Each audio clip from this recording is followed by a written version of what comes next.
To transfer money from a paper account to a digital platform, follow these steps. First, link the digital platform to the paper account by opening the app or visiting the website.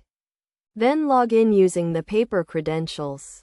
Complete any additional setup required, such as verifying identity or payment method. Next, select the recipient by choosing a transfer type, logging in, and clicking on the Send Money option.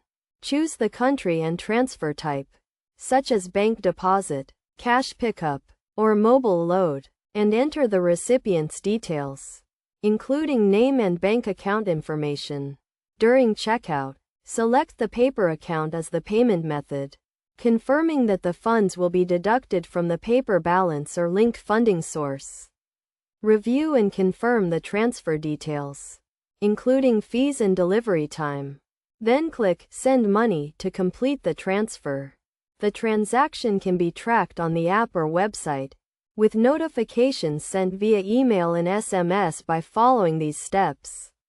Money can be successfully transferred from a paper account to a digital platform.